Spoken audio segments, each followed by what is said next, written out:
High, আমি অগ্নিমিত্রা পল। ছোটবেলাটা কেটেছে আসানসোলে। তখন রেডিওটাই ছিল একমাত্র এন্টারটেইনমেন্ট। যাদবপুরে MBA করার সময় প্রথম ইউনিভার্সিটিতে আসা। আজ রেডিও জেইউতে এসে ভীষণ নস্টালজিক লাগছে। রেডিও জেইউ অন্যরকম কমিউনিটি রেডিও, যেখানে অনুষ্ঠান হয় মাইকেল অ্যাঞ্জেলোর মতো মানুষকে নিয়ে। জামদানি শাড়ি থেকে বইয়ের প্রচ্ছদ সবই এখানে আলোচনার বিষয়। সিনেমার পোস্টার নিয়ে যে অনুষ্ঠান হতে পারে ভাবতেই পারিনি। ভেবেছি রেডিও জেইউতে শোনার পর। আমি শুনি, আপনারাও শুনুন 90.8 community radio JU. Just listen, শুনতে থাকুন। শুনছেন যাদবপুর বিশ্ববিদ্যালয়ের নিজস্ব রেডিও স্টেশন 90.8 মেগাহার্টজে। অনুষ্ঠান কেমন লাগছে আমাদের জানাবেন। আপনারা আমাদের জানালে আমরা খুশি হব। 2414-6060 2414 6060 2414-6060 2414 6060। নমস্কার, শুনছেন কমিউনিটি রেডিও জেইউ 90.8 মেগাহার্জ। আপনাদের সঙ্গে মুখোমুখি অনুষ্ঠান নিয়ে রয়েছে আজকে আমি সত্যজিৎ। আর আজকে শুরুতেই আপনাদেরকে একটা কথা বলে রাখি যে আজকে কিন্তু আমি প্রথম একটু এদিক ওদিক হয়ে যেতে পারে কথা, কারণ আজকে এমন একজন মানুষ আমার সামনাসামনি বসে আছে, আমার খুব প্রিয়। এবং আমার মুখোমুখি অনুষ্ঠান জেইউতে আমি যতদিন করছি আমার স্বপ্নই ছিল যে এই মানুষটাকে একদিন নিয়ে এসে মুখোমুখি করবো। আজকে আমার স্বপ্ন সেই অর্থে খানিকটা পূর্ণ হলো। তিমির বিশ্বাস রয়েছে আমাদের সঙ্গে। তিমিরদা, স্বাগত। Thank you. অনেক আগে এসেছিলে শুনলাম, তখন দেখা হয়নি তোমার সঙ্গে। আর আজকে যখন দেখা হলো, কথা তো হবে, গানও শুনবো। নিশ্চয়ই। আমি অনেক কিছু বলার জন্য, গাইবার জন্য ছটফট করছি। আচ্ছা, শুরুটাই একটু তোমার থেকে জানি যে কতদিন হয়ে গেল এই ইন্ডাস্ট্রিতে? যদি বলো যে টলিউড ইন্ডাস্ট্রিতে কতদিন হলো, তাহলে আমাকে 2010 থেকে হিসাব করতে হবে। 2010 থেকে 2016, এই 6 বছর ধরো। কেমন মানে এই সফর কেমন, ভালো মন্দ সব কিছু মিলিয়ে? হ্যাঁ, ভালো মন্দ মানে যে কোনো জার্নিতেই ভালো এবং মানে মন্দটা খুব ইম্পর্টেন্ট আমার মনে হয়। যত বেশি মন্দ থাকবে তোমার, তত ভালো তোমার জার্নিটা, তত ভালো মানে তত বেশি ভালো দিকে যাবে আমার মনে হয় এটা। তো ভালো মন্দ মিলিয়ে বেশ ভালোই, সবটা মিলে বেশ ভালো। এবং জার্নি আমি এখন মনে করছি যে জার্নি এখন জাস্ট শুরু আর কি। আচ্ছা, আমরা আসছি সেই কথায়। তার আগে একটু বলো যে এটা কি ঠিক করাই ছিল ছোট থেকে যে এরকমভাবে গিটার নিয়ে গান করবে? না, এটা একদমই ঠিক করা ছিল না। ছোট থেকে কেন, বড় থেকেও, বড়বেলায় মানে বড় হয়েও আমি এটা কখনো ভাবিনি যে আমি গান বাজনা করবো। আমার জীবনটা প্রচণ্ড স্ক্যাটার্ড ওয়েতেই এগিয়েছে। আমি 10-12 বছর ছবি এঁকেছি, তারপরে 5-6 বছর আমি ক্রিকেট খেলেছি, তারপরে হঠাৎ করে হোস্টেল র্যাগিংয়ের পর থেকে আমার গানে এন্ট্রি আর কি। র্যাগিং এর পর থেকে গানে এন্ট্রি, এটা খুব ইন্টারেস্টিং। এটা একটু শুনি কিরকম ব্যাপার। বিষয়টা ছিল যে আমি একদম আমার যখন 4-5 বছর বয়স, তখন আমি অ্যাডগুলো চলতো যখন টিভিতে, তখন তো ডিডি বাংলায় ছিল। তো সেখানে দূরদর্শনে মাঝে মাঝে অ্যাডগুলো আমি দেখতাম, শুনতাম এবং সেগুলো গুনগুন করে গাইতাম। তো মা এবং বাবা লক্ষ্য করে যে আমার গলায় মোটামুটি সুর আছে, তো আমাকে নিয়ে যাওয়া হয় এক টিচারের কাছে। তো তিনি আমার গলার স্বর শুনেই বলে দেন যে এর দ্বারা গানটা হবে না। আর যাই হোক, সুর আছে, থাকতেই পারে, কিন্তু গলাটা একদমই ঠিক নয়, গানটা গাইতে পারবে না। তারপরে আমার গান গাওয়া বন্ধ, আমি আর কোনোদিনও সেভাবে গাইনি। তো তারপরে হঠাৎ করে যখন হোস্টেলে মানে ক্লাস 12-এর পরে যখন আমি হোস্টেলে ঢুকলাম, রঘুনাথপুর কলেজ হোস্টেল, পুরুলিয়া, জয়চণ্ডী পাহাড়ের পাশেই আমাদের হোস্টেল। তো সেখানে হঠাৎ করে একদিন যা হয়, সব সিনিয়ররা রুমে ঢুকে সবাইকে, জুনিয়র 3 জন ছিলাম আমরা, খাটের উপর দাঁড়িয়ে গান করো, এক এক করে গান গাইছে। তো আমার কাছে ব্যাপারটা খুব ইন্টারেস্টিং ছিল যে কেউ আমাকে গান গাইতে বলছে। কারণ তার আগে মাঝে আমি কোনোদিনও গান গাইনি, গুনগুন করতাম নিজের মতো করে আর কি জাস্ট। তো তখন আমি একটা গান গাই এবং সেটা দাদার খুব পছন্দ হয়। এবং তারপর থেকে ওইটা আমার মানে এক দাদা বলে দেয় যে একে কেউ হাত দিবি না আমার, এরকম আর কি ব্যাপার। তো আমি তার জন্য প্রতিদিন 1 প্যাকেট করে সিগারেট কিনে নিয়ে যেতাম তার রুমে, দিয়ে তাকে সন্ধ্যাবেলা থেকে রাত অব্দি গান শোনাতাম। সেটাই অ্যাকচুয়ালি একটা সময় পরে অভ্যেসে দাঁড়িয়ে গেল। খুব ইন্টারেস্টিং। তুমি একটা দুজন দাদার কথা বললে, একজন দাদা যে বলেছে তোমার গান হবে না, আর একজন দাদা বলেছিল একে দেখে রাখবি আমার ভাই। সেই দুজন দাদার সঙ্গে তোমার এখন দেখা হয় কিনা, আর হলে কি কথা হয় সেটা আমরা জানবো, কিন্তু এখন একটু একটা গান শুনি। হ্যাঁ, নিশ্চয়ই একটা শোনা যেতেই পারে। আমার ভীষণ প্রিয় একটা গান, মানে যে গানগুলো শুনে বড় হয়েছি আর কি, সেই গানগুলো থেকেই ইন্সপায়ার্ড হয়ে আমার একটা গান তৈরি করা, আমার নিজের লেখা প্রথম গান। আজকে এই অনুষ্ঠানেরও প্রথম গান হোক সেটা। একদম।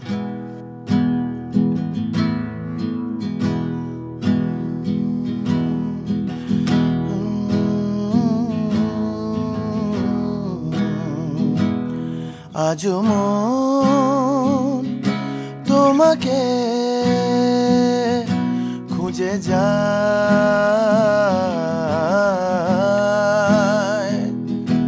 আজও মন তোমাকে খুঁজে যায়,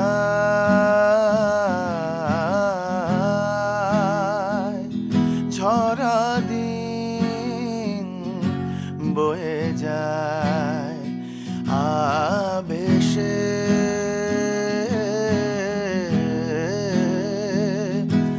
আজও মন তোমাকে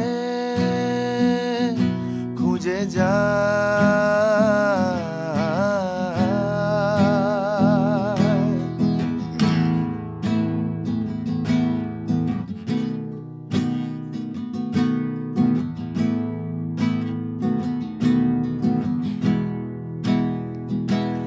স্মৃতির আকাশে, স্মৃতির আকাশে বেদনার বাতাসে, স্মৃতির আকাশে বেদনার বাতাসে তোমারি সে ছবি ভেসে যায়,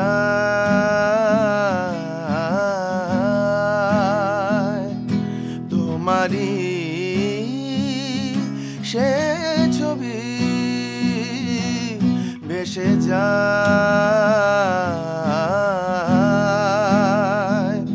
ঝরা দিন বয়ে যায় আবেশে,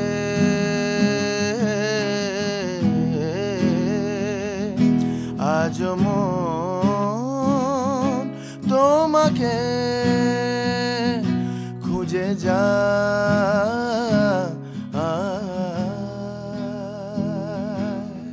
কি বলি, মানে এতটা মন থেকে কি করে গাও জানি না, মনে হয় যে গানটা সত্যি, তোমার গান শুনলে মনে হয় যে গলা দিয়ে গান হয় না, মন দিয়ে হয়। আর সত্যি কি বলবো বুঝতে পারছি না। আর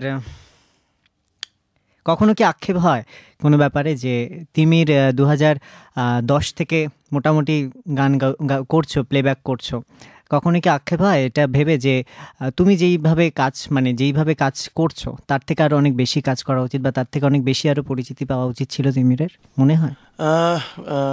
আক্ষেপ, দেখো আক্ষেপ তো সবসময়ই থাকবে, আক্ষেপগুলো অনেক রকমের আক্ষেপের অনেক রকম ক্যাটাগরি আছে আর কি।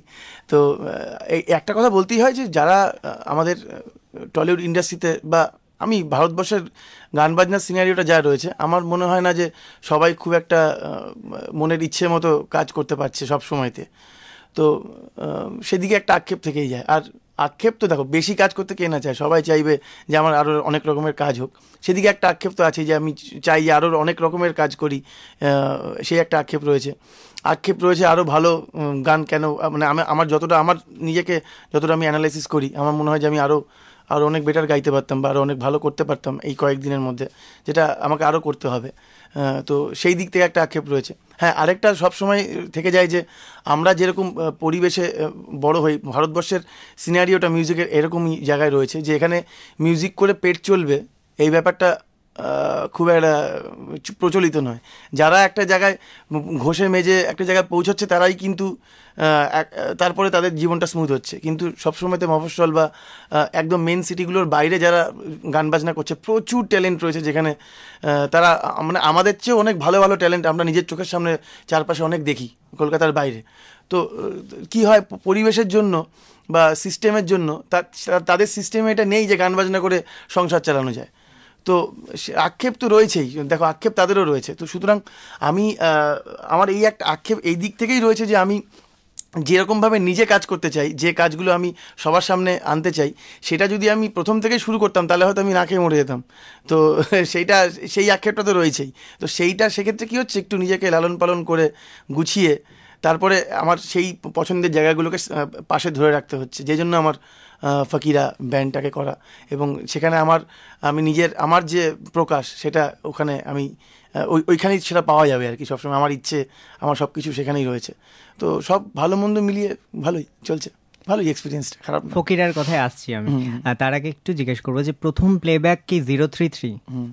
হ্যাঁ, প্রথম প্লেব্যাক আমার 033। সেখানে তো কাঁপিয়ে দিয়েছো, একটু শোনাবে সেই গানটা? হ্যাঁ, নিশ্চয়ই। এই গানটা আমার জীবনের প্রথম গান, এবং ইনফ্যাক্ট রূপলদাকে ধন্যবাদ না জানালে অনেক খারাপ হবে আর কি। যে আমি সবসময় বলি যে আমাকে যতটুকু আজকে মানুষ দেখছে বা চিনছে, তার 90% এই লোকটার জন্য। এই লোকটা আমাকে ডেকে নিয়ে এসেছিল বলে, আমাকে ওই গানটা গাইয়েছিল বলে একটা জায়গা তৈরি হয়েছে আমার।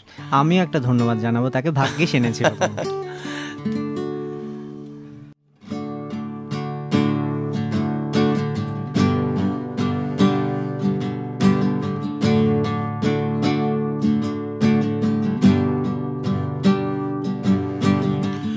আমার শহরে শুকিয়ে যাচ্ছে জল, আস্তে আস্তে লুকিয়ে যাচ্ছে জল। আমার শহরে শুকিয়ে যাচ্ছে জল, আস্তে আস্তে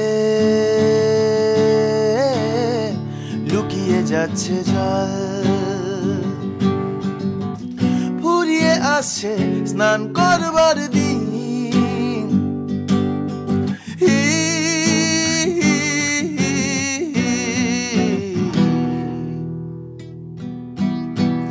অন্য কোথাও চল, কোথাও চল।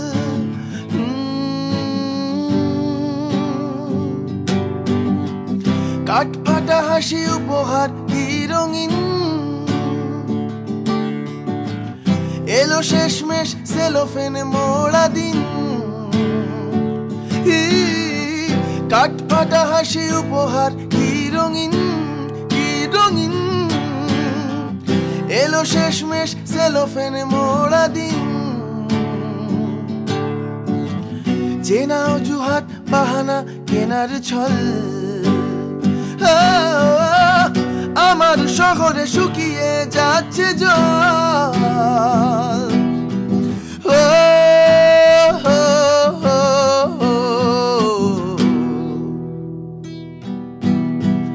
অন্য কোথাও চল, অন্য কোথাও চল, অন্য কোথাও চল, অন্য কোথাও চল।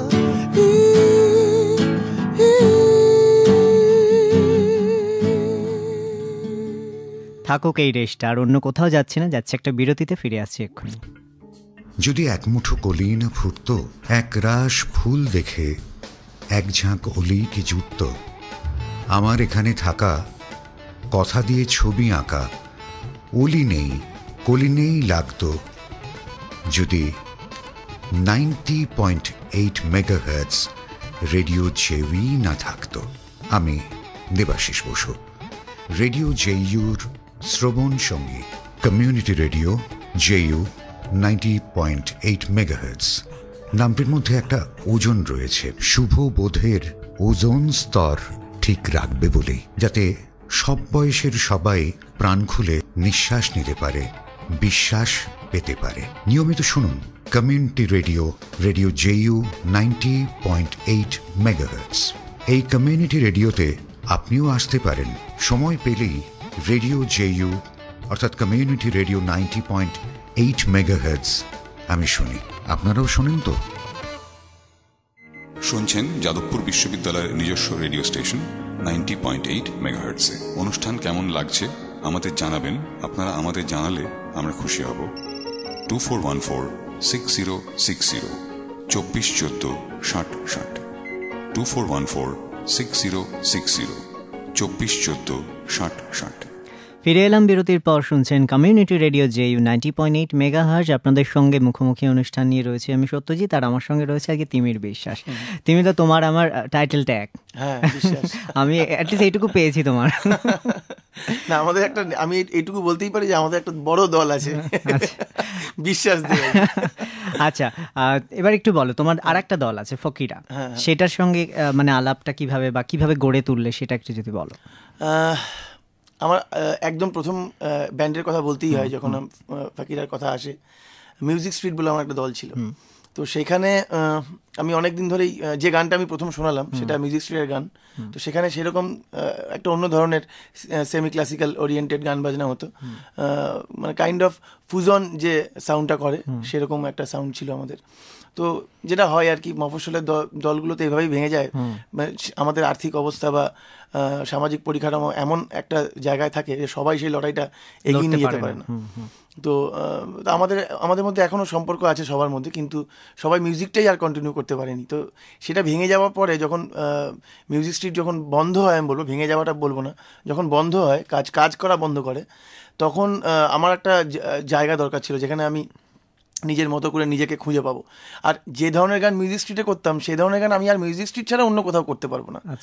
তো কারণ ওইটা মিউজিক স্ট্রিটেরই সাউন্ড, এবং ওটা মিউজিক স্ট্রিটেই আমার ওই সোলটা মানে বন্ধ গেছে আর কি। তো সেই জন্য আমি একটা অন্য সোল খোঁজার চেষ্টা করলাম নিজের মধ্যে। তো খুঁজতে খুঁজতে আমি এই লোকসঙ্গীতটা আমাকে টানলো আর কি অনেক বেশি, অনেক ধরনের গান বাজনা শুনতে শুনতে। তো আমি আর চয়ন দুজন মিলে লোকসঙ্গীত নিয়ে চর্চা শুরু করলাম, এবং একটা কনসার্ট করলাম আসানসোলে, যেখানে কনসার্টটার থিম ছিল গৌতম চট্টোপাধ্যায় এবং লালন ফকির। তো আমাদের এখানে কলকাতার সব বন্ধু বান্ধবরা, বিভিন্ন যারা মিউজিশিয়ানস, তাদেরকে নিয়ে সবাই মিলে, গায়ক বা মানে বাজনদার সবাই একসাথে আমরা একটা কনসার্ট করলাম আসানসোলে। তো সেখানে অনেকে গান গেয়েছিল, অনেকে বাজিয়েছিল। তো যারা বাজাচ্ছিলাম আমরা, তো তাদের মধ্যে কয়েকজনের মধ্যে একটা বন্ডিং তৈরি হচ্ছিল। লোকসঙ্গীতগুলো যখন আমি লোকসঙ্গীতের সেকশনটা গাইছিলাম, আর বাকিরা গৌতম চট্টোপাধ্যায় সেকশনটা গাইছিল। তো ওইটা করতে করতে আমাদের 4-5 জনের মধ্যে একটা বন্ডিং তৈরি হচ্ছিল, যেটা আমরা 4-5 জনই ফিল করতে পারছিলাম যে এরকমই একটা কিছু আমরা চাইছিলাম। ওদেরও, বাকিদেরও সেই ফিলিংটা বা সেই টানটা আসছিল একদম। তো আমরা ঠিক করলাম যে আমরা এটাকে মানে একদম একত্র করে ফেলি, এটাকে আর দেরি করা যাবে না। তো শোয়ের দিন আমরা ডিক্লেয়ার করলাম যে আমরা একটা ব্যান্ড ফর্ম করব। সেই শোটার পর থেকে কয়েকজনকে নিয়ে, এটাও খুব ইন্টারেস্টিং, মানে কোনো প্ল্যান ওয়াইজ না, একদম মন থেকে আসলো। যেমন মানুষের ভালোবাসা আসে, যেমন মানুষের খিদে পায়, ঠিক সেরকম ভাবে। একদমই, খুব ভালো এটা বলেছো, একদমই এইভাবে। আর ফকিরা এইভাবেই কাজ করে। আমাদের অ্যারেঞ্জমেন্টগুলোও যখন আমরা করি, তখন কখনোই সেখানে কোনো রকমের জোর করে এটা করব বলে করা নয়।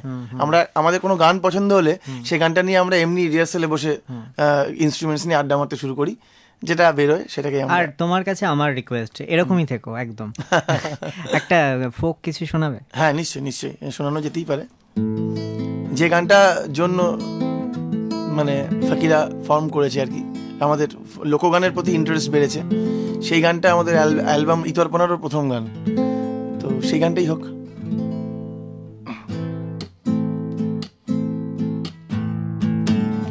ভ্রমর কয়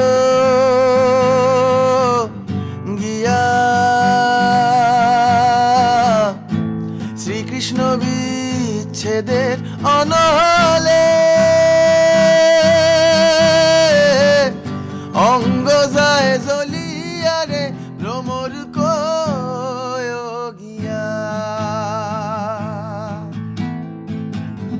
ভ্রমর কয়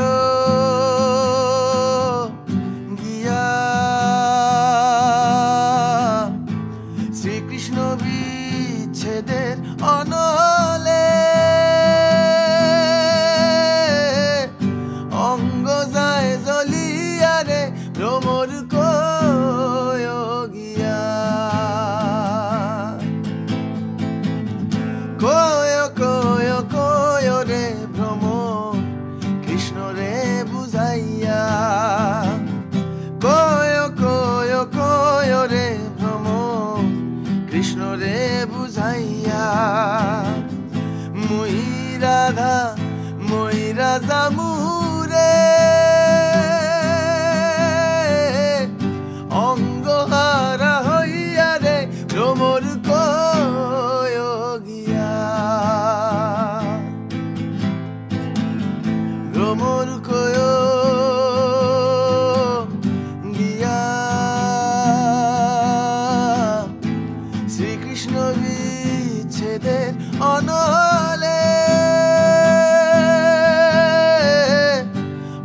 গোসাই জলিয়ারে ভ্রমর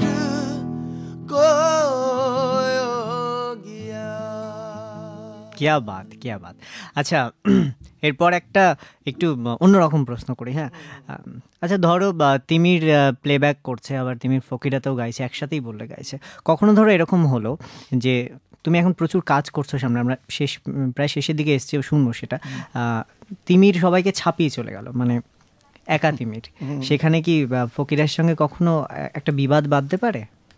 না, কারণ আমাদের ফকিরার বাকি যে যারা রয়েছে তারাও যেভাবে মানে অন্যান্য প্রজেক্টে ব্যস্ত, বা তারাও যেভাবে স্বাধীনভাবে কাজ করে, তো সেখানে আমার মনে হয় না এটা মানে আমাদের মধ্যে কোনো কলহ বা দ্বন্দ্ব নেই। হ্যাঁ, এটা হতেই পারে হয়তো আমি কাজ বেশি করছি বলে, বা আমার যারা গান গায় আমাদের দেশে এখনো তাদেরকে বেশি প্রায়োরিটি দেওয়া হয়, এটা দুঃখের বিষয়। তো সেইটা যেহেতু সেটা এখনো আমাদের এখানে মানে এখানে প্রচলিত, তো সেই জন্য হয়তো আমি একটু বেশি জনপ্রিয় হচ্ছি বা আমি একটু বেশি সামনে আসছি, সেটা হতেই পারে। সেটা যদি এটা আমার জায়গায় যদি চয়নও সেটা মানে সেই জায়গাটা থাকতো, তাহলে আমাদের মধ্যে কোনো অসুবিধা হতো না, কারণ সবাই নিজের নিজের মতো করে আমরা ব্যস্ত বিভিন্ন প্রজেক্টে, এবং সেই এক্সপিরিয়েন্সগুলো, অন্যান্য প্রজেক্টের এক্সপিরিয়েন্সগুলো, অন্য কাজের এক্সপিরিয়েন্সগুলো আমরা ফকিরাতে ইনপুট দিই আর কি, ফকিরাতে সেগুলো নিয়ে এসে আমরা দিই। তো তাতে কি হচ্ছে, ফকিরা আরও বেশি সমৃদ্ধ হচ্ছে। তো সেক্ষেত্রে আমাদের মধ্যে তো কোনো কলহ বা দ্বন্দ্ব নেই, আমরা আমাদের কাজগুলো বা আমাদের লক্ষ্যগুলো, ফোকাসটা একদম আমাদের ঠিক আছে, আমরা জানি কে কী করি এবং আমাদের ফকিরাতে আমাদের দায়িত্বটা কী, সেটা সম্পর্কে আমরা খুবই পরিষ্কার সেই জায়গাটা। কলহদ্বন্দ্ব তোমাদের মধ্যে যাতে না হোক আমরাও চাইব, হবে না। আচ্ছা, আমাদের সময় প্রায় শেষ। হ্যাঁ, একটু শেষ প্রশ্নেই যাব যে তুমি সামনে বেশ কিছু কাজ করছো, প্রচুর ভালো ভালো কাজ করছো, সৃজিত মুখার্জির সিনেমায় জুলফিকারে গাইছো, আরও অনেকগুলি কাজ করছো। তারপরও কি তিমিরদাকে আমরা দেখতে পাবো যে রাস্তায় যে সমস্ত দোকানে তিমিরদা খায় বসে, ফেসবুকে ছবি দেয়, তিমিরদাকে সেখানে বসে খেতে দেখবো আবারও? হ্যাঁ, মানে দেখো, আমি জিৎ গাঙ্গুলির সঙ্গেও কাজ করেছি, আমার দুই পৃথিবী একটা ম্যাসিভ হিট, 033 গানটাও যথেষ্ট লোকে শুনেছে। মানে আমি হিসেব করে সেদিনকে দেখছিলাম আমার উইকিপিডিয়াতে, আমার মোটামুটি 33-34টা গান আমার টলিউডে গাওয়া হয়ে গেছে। আমি এখনো অটো করেই এখানে এসেছি, এসে তোমার সাথে কথাবার্তা বলছি। তো সুতরাং এটা ডিপেন্ড করে, এটা কে কীভাবে কার কীরকম এই সেলেব বা সেলিব্রিটি ব্যাপারটার মধ্যে আমি খুব একটা বিশ্বাস রাখি না। কালো কাচের মধ্যে আমি আমার জীবন আবদ্ধ করতে চাই না। প্রথম কথা, আমার যেখানে দাঁড়িয়ে ইচ্ছা করে আমি সেখানে দাঁড়িয়ে ফুচকা খাবো, আমার যেখানে দাঁড়িয়ে আমার একটা অটোতে চড়ে একটা জায়গায় যেতে ইচ্ছা করে আমি যাবো, আমার ট্যাক্সি করতে ইচ্ছা করলে আমি করবো, আমার যেটা ইচ্ছা আমি সেভাবে বাঁচবো। তো আমি কোনো রকমের গণ্ডির মধ্যে নিজেকে বাঁধতে চাই না। আর দ্বিতীয় কথা যেটা, এটার কারণটা কি, প্রথম কথা হচ্ছে আমি মনে করি একটা কাজ আমি করি, একটা কাজ তুমি করো। তুমি একটা জিনিস ভালো পারো, আমি একটা জিনিস ভালো পারি, আরও কেউ একটা জিনিস আরেকটু ভালো পারে, বা কেউ একটু কম ভালো পারে, তো সবাই কিছু না কিছু পারে। তো আমি আমার পাড়াটাকে আমি কেন একটা স্পেশালাইজেশন দেবো আর কি, আলাদা করে একটা গণ্ডির মধ্যে আমি কেন রাখবো? তুমি এখানে এসে, তুমি যেভাবে বাড়ি থেকে বেরিয়ে এসে আমার সঙ্গে আজকে কথা বলছো, তো সেরকমই আমি বাড়ি থেকে বেরিয়ে এসে তোমার সাথে কথা বলছি। তুমি ওই দিকে আছো, তুমি যে কাজটা করছো সেই কাজটা তুমি আমার চেয়ে ভালো পারো, আমি যে কাজটা আমি করছি সেটা আমি তোমার চেয়ে ভালো পারি। তো সুতরাং এখানে আমার তোমার মধ্যে কোনো তো আর এর জন্যই তুমি তাকে প্রশ্নটা করলাম যে কেউ করো না এরকম। হ্যাঁ, যাবো শেষ গানে। হ্যাঁ, কি শোনাবে? দুই পৃথিবীর গানটাই শোনাবে? শোনানোই যায়, তবে আজকে আমার একটু অন্যরকমের কিছু শোনানোর ইচ্ছে ছিল। শোনাও, তাই শোনাও। আমি থিয়েটারের অনেকগুলো কাজ করেছি, থিয়েটারের সেকশনটা আমার বাদ চলে গেছে এই এত কিছুর মধ্যে। আমার বাবা থিয়েটারের লোক এবং আমি থিয়েটারের সঙ্গে প্রায় আমার বয়স যখন 5 বছর তখন থেকে আমি থিয়েটারের সঙ্গে যুক্ত, এবং এখনও আমি প্রায় 2-3টে দলে কলকাতাতে আমি তাদের হয়ে মিউজিক করি। তো একটা গান, আমার পুরনো একটা গান, সেটা প্রিয়া ক্যাফে বলে একটা নাটকে ইউজ হয়, হিপোক্রিটসের, তো সেই গানটাই গাইতে চাইছি। বেশ, ওটা দিয়ে আমরা আজকে শেষ করবো অনুষ্ঠান। আর আপনাদের কেমন লাগলো নিশ্চয়ই জানান ফোন করে 24146060 এই নাম্বারে। আমাদেরকে মেল করুন radiojeev@gmail.com, ফেসবুকে আসুন www.facebook.com/radiojeev, আর অবশ্যই জানাবেন কিন্তু।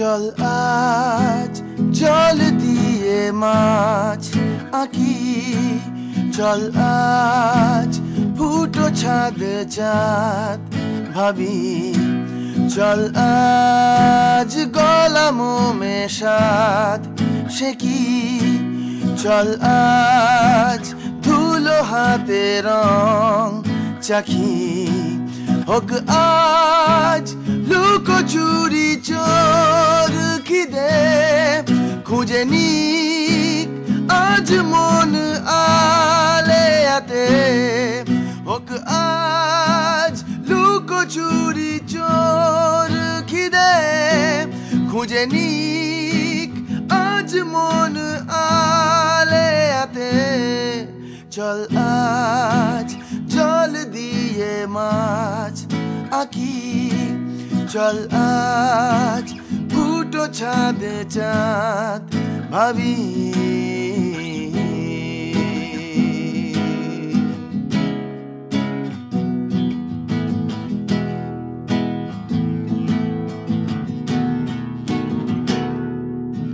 অবিরাম বাঁচব বাঁচার গান, দুজন একটা প্রাণ, চার দেওয়ালের আড়াল সুজন, চাই সময় একটা দীর্ঘ নিঃশ্বাস ফেলার এই রাতে, আমার সাত কাহনের খেলার একটা চাঁদ হাত বাড়ালেই আছে শেষে চেনা সুখ ঘুম পালিয়ে যায় রোজ রাতে, একটা চাঁদ হাত বাড়ালেই আছে শেষে চেনা সুখ ঘুম পালিয়ে যায় রোজ রাতে। চল আজ জল দিয়ে মাছ আঁকি, চল আজ ফুটো ছাদে চাঁদ ভাবি।